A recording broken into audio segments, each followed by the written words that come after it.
Hey, and welcome into the latest edition of Corners of the Culture. We appreciate you so much for being with us, downloading, subscribing. I'm D-Lo. He's KC. Yes, Adonis Dope. sir. Yes, indeed. We are What's going on? so happy that you're here with us. If you're watching on youtube.com/ESPN 1320 or listening on your favorite podcast platform, man, we hope that you'll subscribe to the show, rate the show, review the show.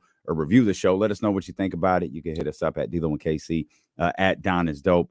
At IMK Diddy, at Damian Barling. Those are our social media handles across all different social media platforms. And we're diving in to another one of our favorite artists, a bit of a complex artist.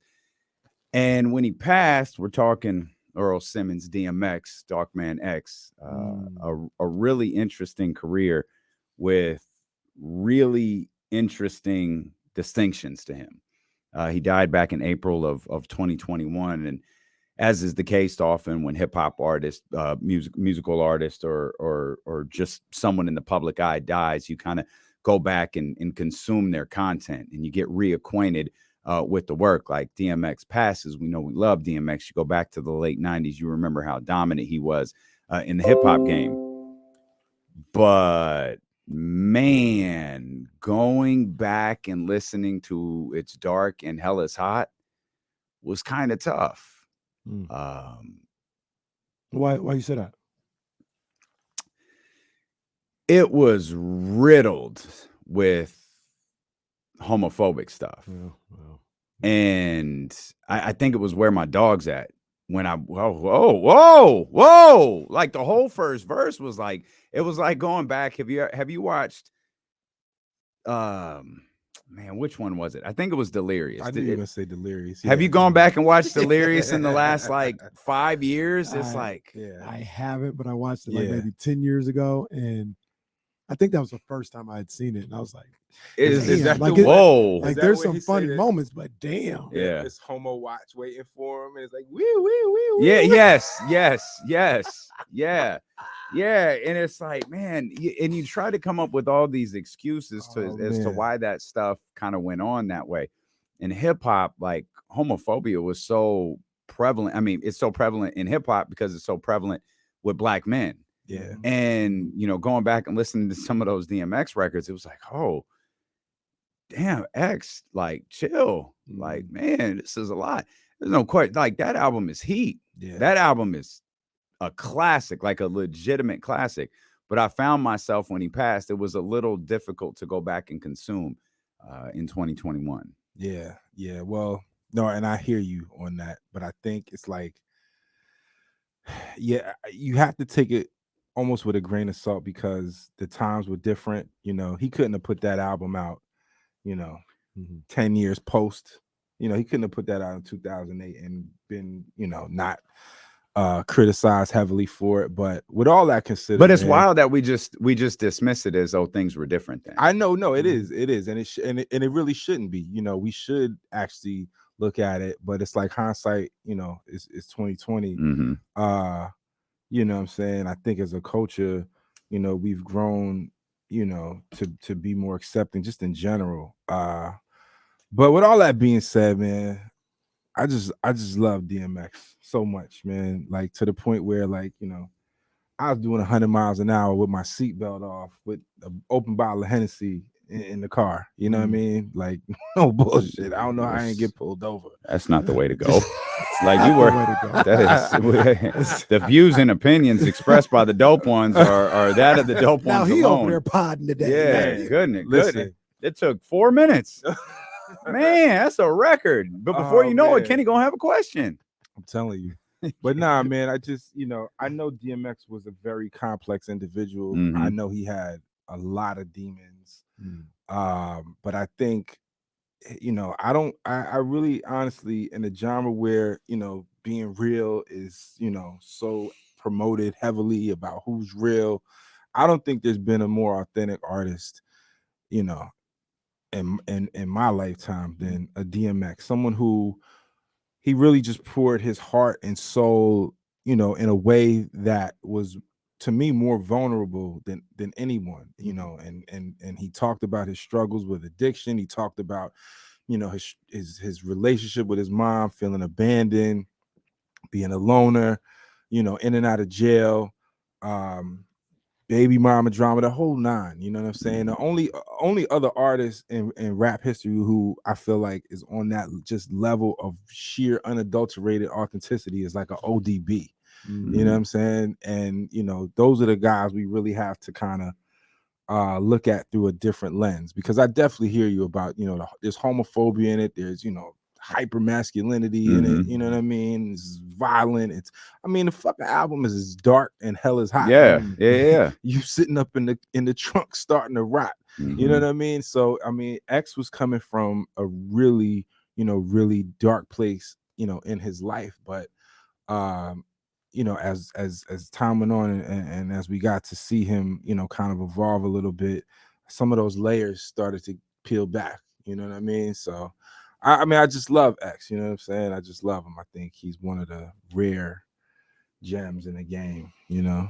Well, he's definitely one of the more complicated figures in hip hop. Yeah. And I like you. I love DMX too, but like you, I listen to some of the stuff. And I'm like, man, like I'm gonna go sign this. Like I'm gonna rap along to this, and like it's all, like it's a lot. Yeah, it's a lot. But that's the story of DMX. Yeah. Like we love him, and we look at him like X, doing too much. Yeah. You know what I mean? So I know when he came out on the scene, at least for me, when I heard him on the first time I heard him was on the Money Power Respect. And me too, bro. Remix, or that verse. the song. Yep. This is a beat that I can freak. Just drop the rails. So I was like, damn, who is this dude? And then he took off. So aggressive. Yeah. Like his delivery was so aggressive. Have we heard something like that before? Before him? Like man, it was, I don't think so. It was brand new. Strictly form like Pac, but I still think it was different. It was different. Yeah, I still think it was different. There was a different level of There was aggression. Pain behind them lyrics. There was pain behind that aggression, bro. Pain that when he dropped, we didn't even know about till like later what he was dealing with. But continue, I mean, cut you. No, you're good, man. I was just, that's when I first heard him, and I was like, damn, who is this dude, man? He barking and all this other stuff, and like, wow. And then, you know, the buzz starts to pick up. Like I said, once again, all this stuff is like, it's national, but it's still like, for me, Sacramento, California based. Maybe in New York, there was like buzz for months before money. Maybe they knew him on the mixtape scene, or I had never heard. Well, of he was on, and I think the timing was, he was on Harlem World. Yeah, oh, he had 24 hours to live. Just think, 24 hours to live was before Money Rock. I don't remember if it was around before the same time. I don't know. I feel like it was before It's Dark and Hell is Hot. Yeah. Oh yeah, for sure, absolutely. Yeah, because he was doing like what the artists kind of do. That he was popping in. You know, for 5-6 tracks before their albums drop, and I just think at that particular time, that was around 98, 99. You know, the hip hop world was still reeling from Big and Pac, and they really were looking for a Pac. Exactly. They were looking for somebody to fill that void, somebody that could evoke that type of emotion. Absolutely. And it may sound crazy to some people now, like our producer Jesse, who's younger. DMX filled the void. Yeah, like he was huge, definitely, absolutely humongous in the music world when he hit the scene, and it's hard to explain now to somebody that sees DMX, and you know he was just like a name. Like it's not like Jay-Z. Like you can explain to somebody that how big Jay-Z was when Big Pimpin' dropped, because you see him now and he's this, you know, billionaire mogul. Like he looks the part. Like he's made it all the way. He looks like the king. Yeah. DMX didn't necessarily look like the king, but he was a king. He was a king for when he hit 2-3 year period. Absolutely. I don't want to get too far ahead of what we're doing here, but you talk about like how few will understand what a monster DMX was in 1998. Dark as Hell, It's Dark and Hell is Hot dropped in May. They were in such a rush to get another album out from the label Def Jam. They dropped Flesh of My Flesh that same year. It's crazy. He went 7 times platinum with 2 albums in the same year. Yeah, he's the only artist to ever do it. Yeah, he's the only artist to hit #1 on the Billboard charts twice in the same year. That is unreal. And we're talking May to December. Yeah. And people like you see it every year if you're into like new music. No one drops new music in November and December, particularly late November into December. No one drops new music because no one's thinking about new music. They're stressed over the holidays, the new year, all this different stuff. He dropped Flesh of My Flesh on December 22nd. That's crazy. And that joint went 3 times platinum. Man, that's almost as impressive, maybe just as impressive as, the Blueprint release date, September 11, 2001. Yeah. And the numbers that did that week, like what you talk about with DMX, his second album that year released the week of Christmas and still just flying off the Still was a shelves. monster. And his biggest hit wasn't on either one of those albums, which is even crazier. That came later. Neither one of those were his highest selling albums. That's crazy. What was his highest selling album? And then there was X. And then there was X. Party Up. Yeah, Party and then there Up. was X, which Jeez. dropped almost a year to the day after Flesh of My Flesh. It dropped the following December. All of a sudden, DMX became the Def Jam Christmas release. He was like a Jordan 11. Like every Christmas, Nike's gonna drop a Jordan 11. It was like, oh, Christmas time. It's DMX. It had to be the origins of Rudolph. Like, all right, well, if we're dropping X albums on Christmas, let's just go ahead and drop Rudolph the Red-Nosed Reindeer, Which is phenomenal. like runs to this day. Like runs to this day. It's essential. But yeah, man. Now X. Well, I gotta go back to this Dark and Hell is Hot, Yeah. Because despite all of its discrepancies and just his darkness, for lack of a better word, it is a monumental album because like you said, Kenny, DMX was a star in that moment. Like that album just exuded just star power, like all over it. And for this guy, to my knowledge, he didn't preface that with like a mixtape. Like he didn't have a mixtape run. He was featured on a lot of singles. He had a lot of big features: 4321, Pull It, 24 Hours to Live. He did something with Onyx. Money, Power, Respect. Money, Power, Respect, and that was the first one I heard him on the video. I saw the video for that. I was like, who is this guy? And they let him go last too. You know what I mean? Who was this dude? And then Dark and Hell is Hot hit, and it was just it was over. And then I'm trying to figure out the time frame in which it's Dark and Hell is Hot drops, and then Belly drops. Oh man. Right, and that just catapulted him. Oh, so this guy's a movie star too. Like where did this dude come from? And then so you go back and then you look at like the stuff he did leading up to it. I mean, he was a battle rapper, and he might have dropped a couple, singles, maxi singles. I think one was maxi singles, Born Loser, and then what's the other one? Can't think of, but he shot a video for it, and it was a video that didn't really get any burn, but you could see it's gonna kill me with like I gotta find the name of it, but you could just see the star quality, the star power this guy possessed, and for him to just hit like that and then to drop Flesh of My Flesh right after that, I mean, it's like I don't think we'll ever see that again. It's like lightning in a bottle. And then in the midst of all of that, he's got a whole team behind him, the Rough Riders, with an all-star cast of rappers, coming right, they bum rushing the door right after him. So it was an incredible time, in rap music and music in general, to just see this wave, that this guy, and he was like, this was when the South started to pop heavy. He like brought New York back like single-handedly. The thing that I think resonated with everybody with DMX was it seemed like I didn't know the man. I just read stories and saw videos, but it seemed to be all 100% authentic. Absolutely. Like the way he moved, the way he talked, his mindset, for better or for worse. He talked. It the wasn't way he an rapped. act. It wasn't an act. It wasn't. Oh, I'm a rapper, but I'm Earl at home. Like he was the same 24/7.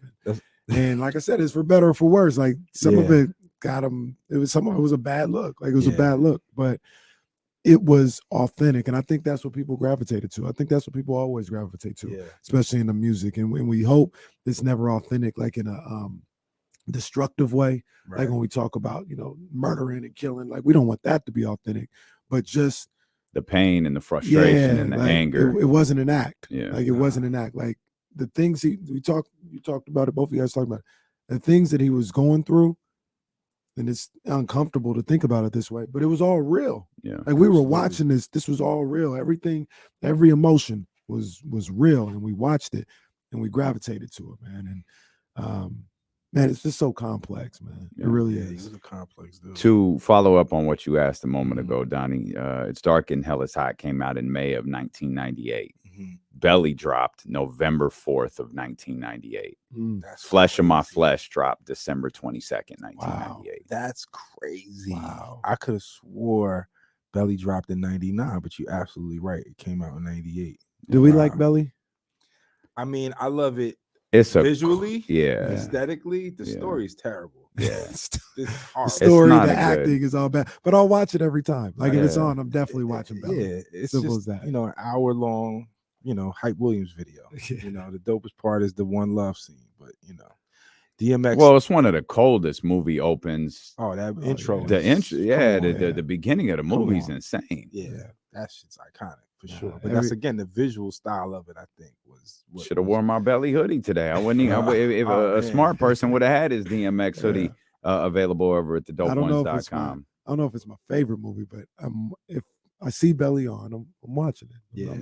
I'm at least tapping in for 30 minutes. Yeah, you got to. Have to. You I'm got there to. till I get to T-Bars, and then it'll keep it moving. Well, I love Tion, but damn, the acting was No, the Not acting's good. bad. It's Not bad. good, but think about it though. T-Bars, which was But Janet's so bad. Janet's so bad. Wait, who you talking about? Janet Jackson? Yeah. Janet Jackson in Poetic Justice is terrible. Really? Yes. I mean, she ain't No. very, No. but she's Bro, okay. no, she's not. What? No, she's You might have not. to go back When and was the watch that last time again. you watched Poetic I Justice? watch Poetic Justice. My son watches Poetic Justice all the Oh, time. that's one of my watched favorite it the other day. It's one of Oh, my favorite no. movies. Mine No. too. I know all the words. Me I know too. every line. Like I It's thought not. Janet did okay. No, with just her like first my movie. damn mother. No, Yo, that part. Yeah, I can't help but like chuckle at that part. it's every all time. bad, but there's like 5 parts like that. That's so Like her funny. first interaction with Pac at the hair salon is not good. I ain't gonna repeat it. It's just I was about to not say it. good.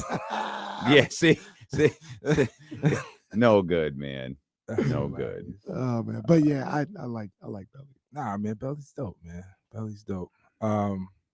Still gotta stay on. It's Dark and Hell is Hot though, because it's just man, like Where Yo, were you at when that dropped? I was a freshman in high school, right? I was living in Florida. And I used to my backpack, right? So I used to have the album cover like taped to my backpack, you know what I'm saying? Yeah. And I would like play it. You know, I had a little we used to like rig the headphones so that they'd be speakers. Oh man, y'all was making Like, doing them. Like just play your headphones like really loud on just one, so it'd be like a little speaker, like a clock radio speaker almost. Yeah. And I would be playing, you know, I would have that album on just all the time in my room, and I'd have like a big set of like DJ headphones set up to it, right? So there was one time where I was courting a slightly older young lady. I was, you know, going to college campuses, the local Bethune-Cookman College campus in Shout Daytona out. Beach, Florida. Shout out Bethune. And you know, I was, you know, dating a freshman in college, and you know, my mother didn't approve of this relationship for whatever reason. So I snuck out one night, and Beginning to see why she didn't approve. yeah, you know, I was going to great lengths, you know, to make this happen. All the while, you know, my mom was in my room, and you know, you mentioned, you know, just, you know, some of the egregious content in the album, Damien. So if you remember at the beginning of How's It Going Down, you know, it's much different than the Faith Evans version. You know, in the album version, it starts off with "Who dick you sucking?" My mom heard that shit and like ripped my stereo out the room and confiscated all my CDs. I came back to no music. My whole little stereo section was just empty. And I'm like, what is this? Who you sucking? Like, what is this ignorant mess you playing in my house? I'm like, really, Ma? Like, really? And my mother grew to love DMX eventually. But what will always be my lasting memory of no matter what, from It's Dark as Hell and Hell is Hot, is you have no idea how many times I was greeted with, "Hey, yo, D, you's a smooth nigga. I seen you when nobody knew who pulled the trigger." So that whole song, Damien, my name D like you, but my friends call me Damien. That song was like about this game miserableness of my entire existence when that dropped. Wow. Because I was, let's see, this is 98, high school headed into my first year of junior college. "Hey, yo, D!" That's how everyone had to greet me. You couldn't greet me any other way. It had to be, "Hey, yo, D! So Hey, you was a smooth nigga. I seen you." Okay. Thank you. It's the 8th time we've heard that at lunch, man. Can we keep it moving? That's so funny. Fire man. song too, brother. That's fire. But man, it's crazy how like that album. There's probably not a better titled album that's ever been released. Yeah. You could have just called, I mean, It's Dark and Hell is Hot at work. You could have just called it It's Dark.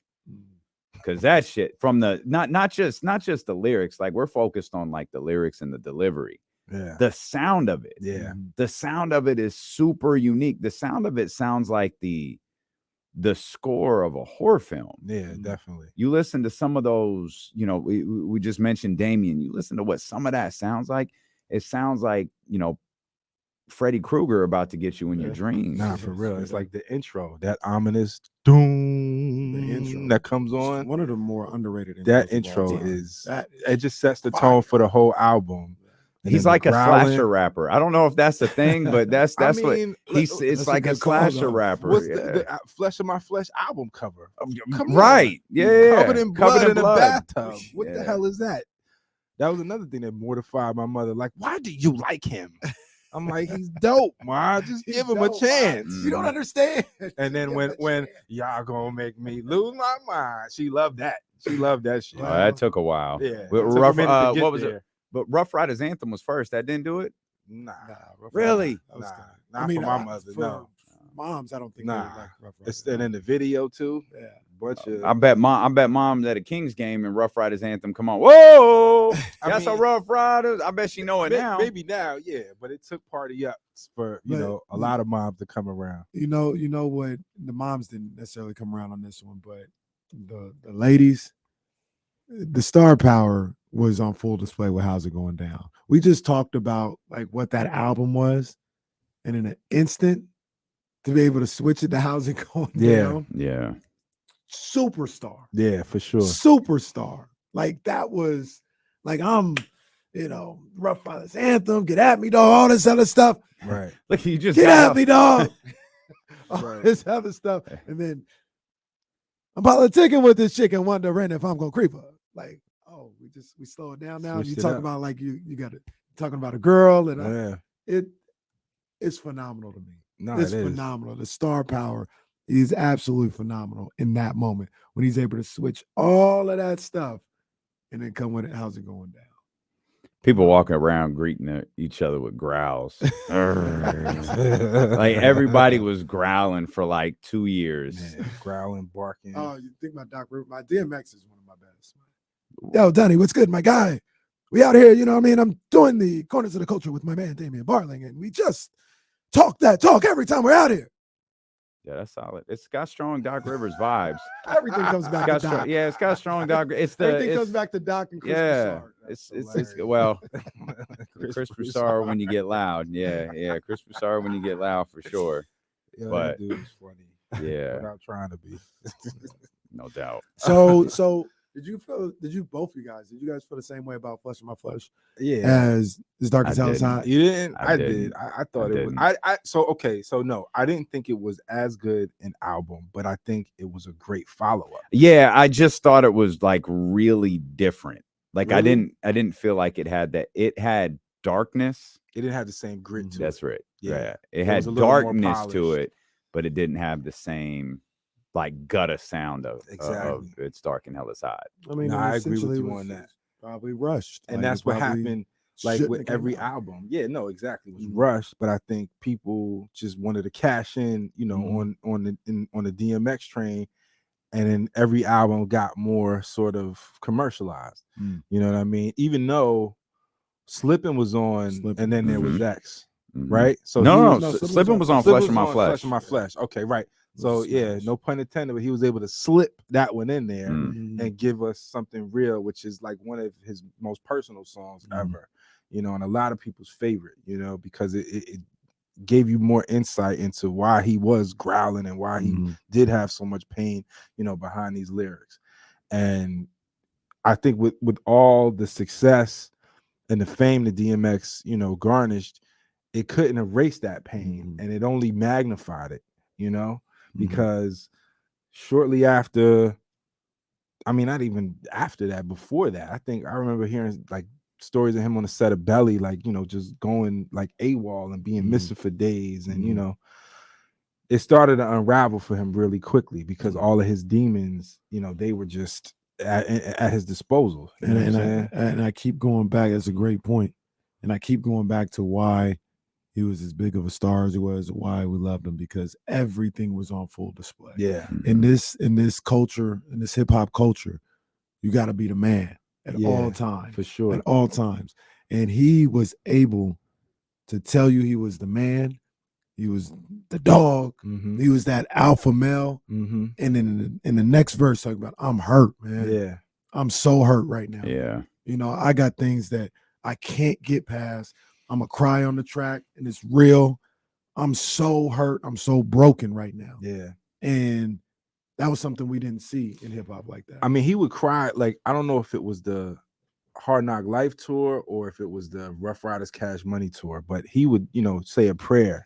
Yeah, it was the Hard Knock It was Life Hard Knock tour. Life. I thought so. He did it for Cash. No He one did wanted it for, to. No one wanted to follow. no it. one wanted to go after Jay-Z. Didn't want to follow him. Yeah. Yeah. Jay-Z tells a story about how he's like drinking. It looks like he's drinking blood, and he's like, okay, now you go. Yeah. And he does that prayer. But he does the prayer, and when he's saying the prayer, he starts crying. Yeah. The shit's real. Like, it's not just for show.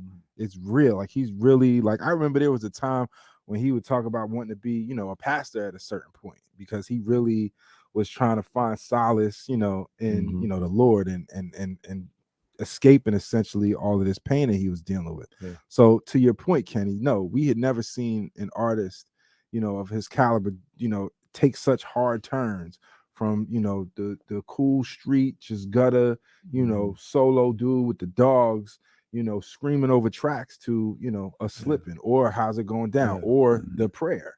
You know, he's just so, you know, multi-layered and just so multi-dimensional that I don't even know if we really understand the depths, because like he talked about how, you know, he had a really sort of dysfunctional relationship with his mom, and it started from him kind of being a bad kid, and his mom told him they were going to go somewhere. They were going to like some, like almost like a camp kind of place, like a camp for boys. But she left him there, and he was like 7, 8 years old, and he had no idea he was being left there. And it was a reform school, but it was like kind of like a jail. And imagine the trauma that something like that, you know, would cause. So that's just one thing, right? So he gets out. He's there from 7 to 14. When he gets out, hip hop, you know, at least in the hood, is everywhere. You know, it's starting to emerge as a real, you know, formidable genre in music. Yeah. And he's all in. He starts rapping, and this guy named Ready Rock sort of takes him under his wing. And he's a local rapper in Yonkers. And DMX grows to love this guy. And he shows, you know, his mentor that, yo, I got skills. Like, I could get busy on the mic. Like, you know, give me a shot. And, you know, he does. And he's like, oh, wow, you know, you really are talented. And so I think they're like doing like, you know, B&Es in the neighborhood, like, you know, robbing people, this and that, whatever. And DMX was on Talib Kweli's podcast talking about how this guy, Ready Rock, his mentor, who he loved like a big brother, gave him a blunt laced with crack cocaine. and he didn't know. He had no idea. He, took a pull off of it and was just like, "What the hell's going on?" And he came to find out that it was laced. And from then on, a monster was created. So you have these two very traumatic incidents taking place, with this, otherwise extremely talented young man, and it just set him on a course for stardom. But it was a slippery slope too. Yeah. Also from people that he loved. Absolutely. Doing that to him. So that'll mess you up forever. Exactly. Because you don't trust anybody. Right. And then there was X dropped, and that's where Party Up came from. What These Bitches Want, What's My Name. Like, this was another. No, What's My Name was on Rough Riders compilation. I got What's My Name on Is it? and then there was no, that. I'm sorry. That you're right. It's another one. It's the other one. I can't think of it. But the one thing that stayed consistent through those three albums was he dropped those prayers on all three of them. All three. And it was almost like it became a thing. I really think around the third release, where it was like, I got to go here. Yeah. I got to go hear this. Because I think the tour had happened by then. Yeah. And I also think X, the timing, if the timing isn't perfect, it's really, really close. But this was the emergence, at least behind the scenes, of Irv Gotti. Definitely. Yeah, because Irv was with Def Jam, yeah, and I think X. I don't think X was his first like main. I think he had done stuff, but like the stuff that really started to get recognition, where you started to hear Irv Gotti's name a little bit more, it was around the time of It's Dark as Hell is Hot, and then it got really, really loud when, and then there was X dropped. Absolutely, because those were. I don't know how What These Bitches Want was wound up being like a video and like all of that, but like it did. That was a monster. That was a low-key monster. That was it absolutely was. Everywhere.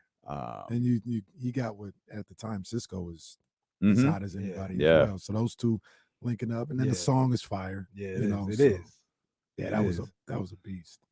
And again, another massive like X, like that album, that was his biggest selling album. That's 5 times platinum. He stayed platinum because I think those are the 3 albums everybody remembers him for. For sure. Then he did The Great Escape after that. The Great Depression. The Great Depression. Yeah. I mean, it was platinum. It was damn near 2 times platinum. Yeah. Did he go platinum with the one with the dog?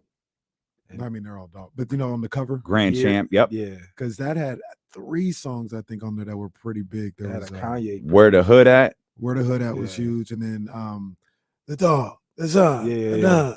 They don't know. They don't know. They don't know was pretty big. Yeah. And then he had another one I thought that was pretty big on there. I think Let's Get It On is on there.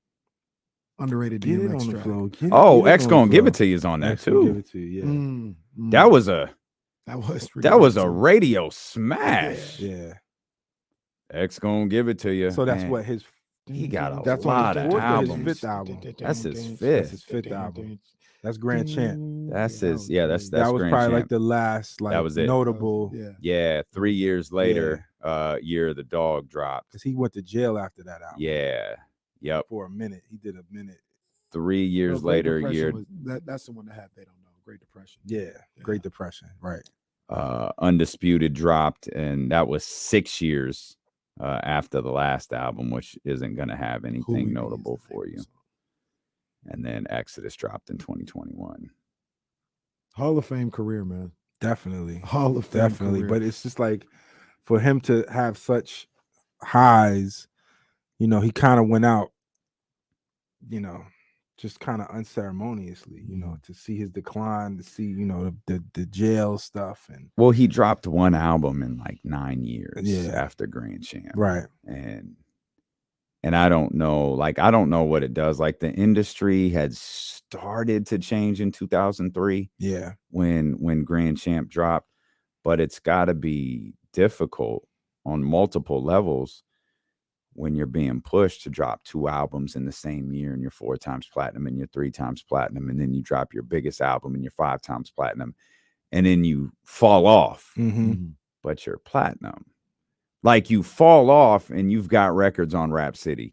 You fall off and you got records on CHR stations around the country. Yeah. And you're still going platinum. Yeah. Steven Seagal and Well, he did X and Wounds. He did. What was? Romeo Did Must he do it? Die. Was that the Romeo Aaliyah Must joint? Die, Romeo yeah. Must Die And was that the was one a with big track Aaliyah. too with Aaliyah. Make It Back in Oh One yeah, Piece. Back in One Piece. Like, Yeah, that was a huge song yeah, too. it was. And he did another song. He did another movie with my girl Reagan Gomez. Oh yeah. Damn, I can see the cover of it, but I can't think of the damn And name I think of that was movie. Michael Ealy in that movie too. If it was a black movie, Michael Ealy was in it. Him or the dude from Janet Jackson's videos. I don't know which one you're talking about. We talk Cradle to the Grave. Cradle to the Cradle Grave. to the Grave. That's Yeah. what it was. Cradle to the Grave. He did a lot of movies. He did a lot of movies. He did a lot of like straight to DVD. Yeah, Never Die Alone. He did a ton of straight to DVD movies. Yeah. But like he did big releases too. Romeo Must Die was huge. That was it was a big deal. Even though it was a bad movie, it was a big deal when it dropped. But that was a big deal, man. And then, like you said, was that when Jackie Chan and Jet Li were just taking over like Rush Hour? Like it was just like just a thirst for for that type of martial arts action. Yeah. And then then he was with Aaliyah. Aaliyah was one of the biggest stars in music at the time too. For sure.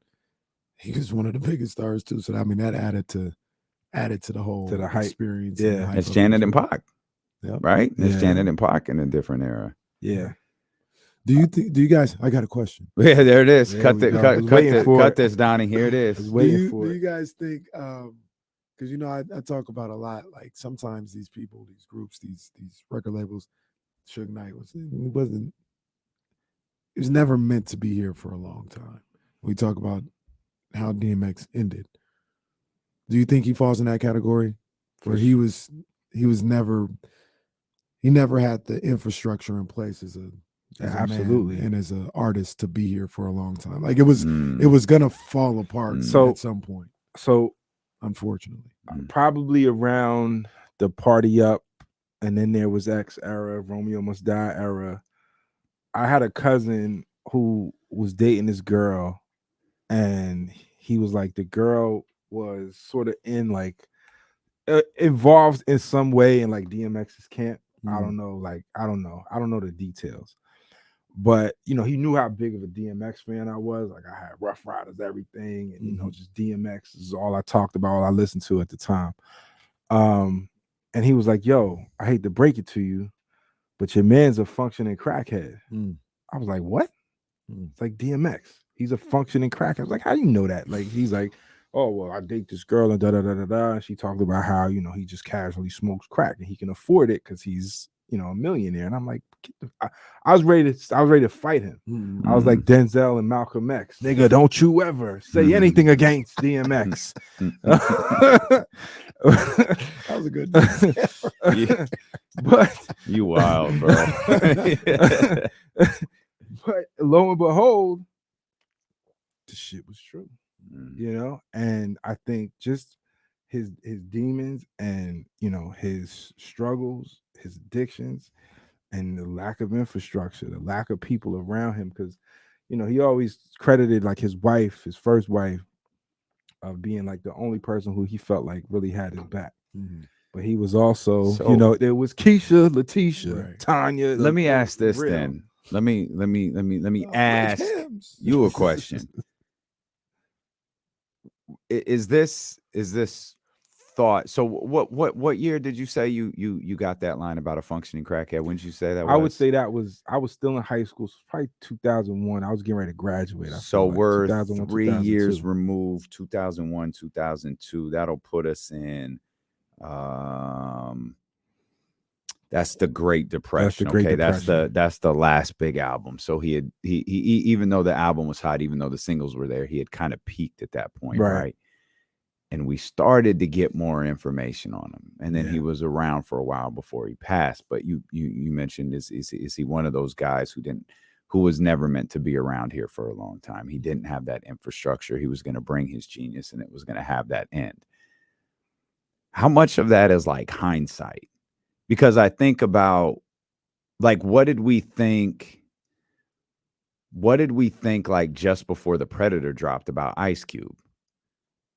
Like, did we think Ice Cube didn't have the I always feel like Ice Cube's story would be completely different if he had died.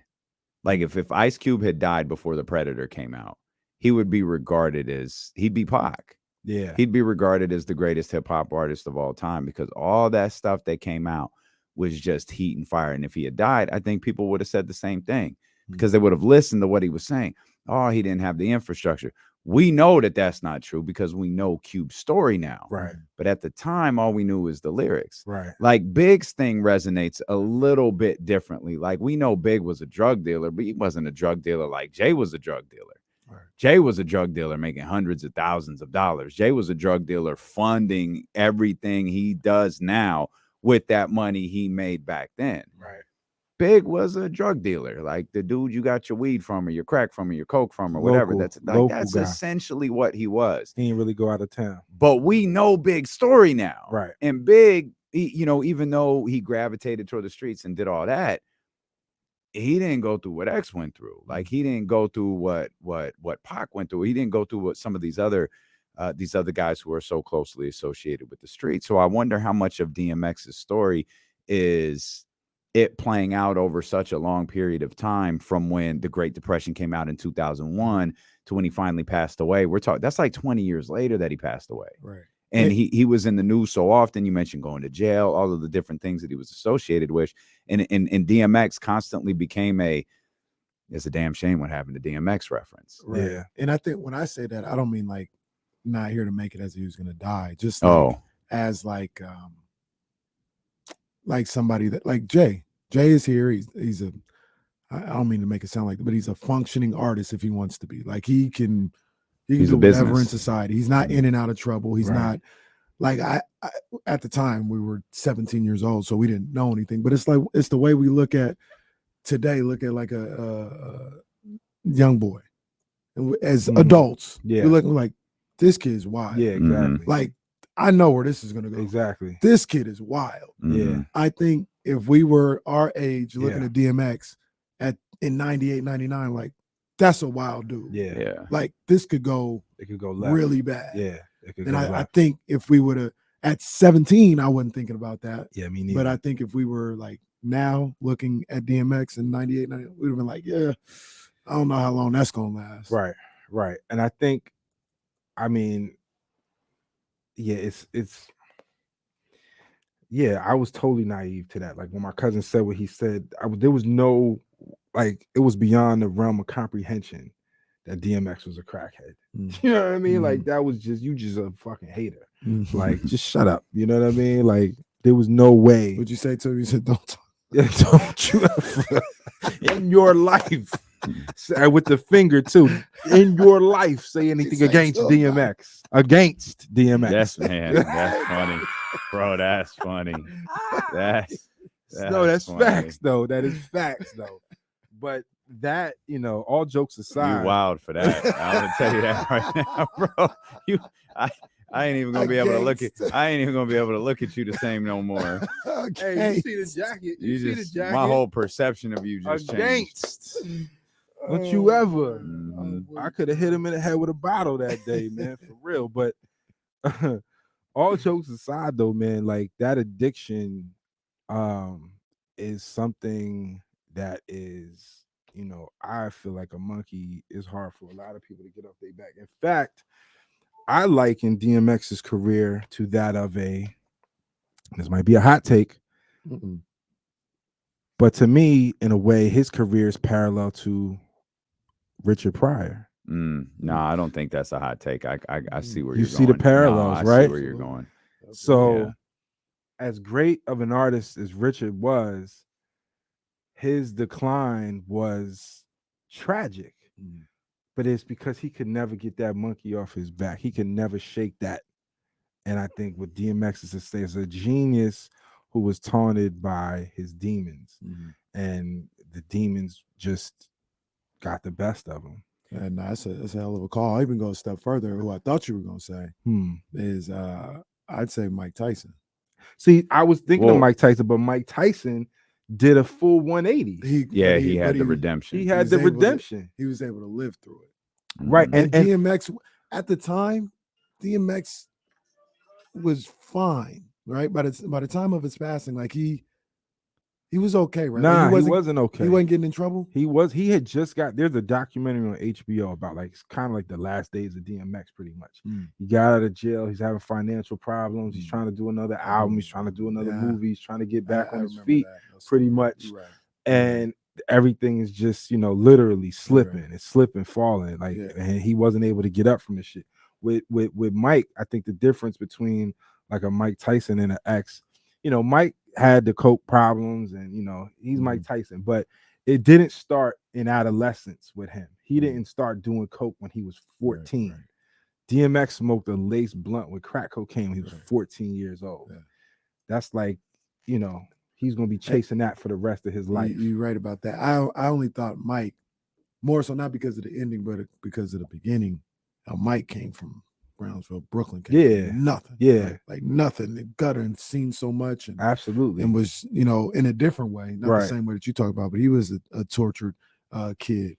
They tried to get him out when they, when he got with Gus D'Amato and made him a boxer, but he could never escape. Well, see, I would say he did though. When he went up to Catskill, I feel like he got away to the point where he could become a professional. Right. And then once he became the youngest heavyweight in the world, it put him in a different category. So yeah, he might still go back to Brownsville, but now he's Mike Tyson. You know what I'm saying? But he could never escape Brownsville Mike Tyson. That's true. And I felt DMX could never escape Yonkers. That's true. But it was like, I mean, even though Mike had this like issues with his mom, but it wasn't a thing where he felt like he wasn't loved. Right. Like Mike Tyson tells that famous story of his man who got killed, who was like, man, I wish some white people would love me. Like Mike had people around him who he felt like loved him. DMX was a straight up lone. He felt like he didn't have nobody. You know, a complex individual for sure. A tremendous artist with a incredible 3-album run. You can stretch it out really into a 5-album run, but those first 3, I think, will go down on hip hop classics list for a long time. Anybody got a favorite song? Favorite DMX song? It's not appropriate, but I don't know, man. That joint with Cisco go. That's a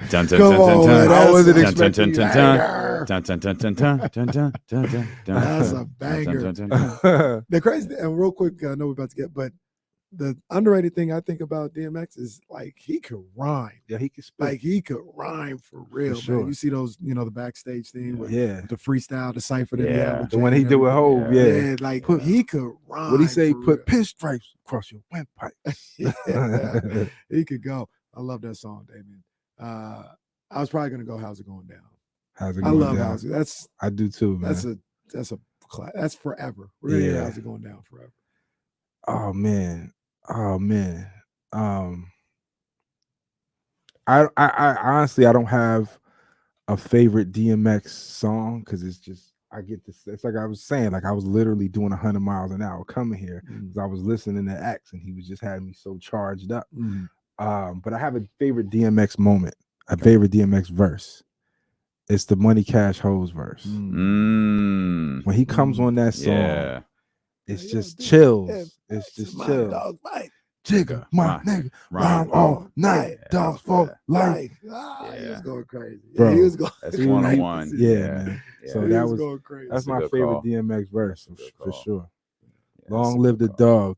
Yes, indeed. We appreciate you so much for being with us.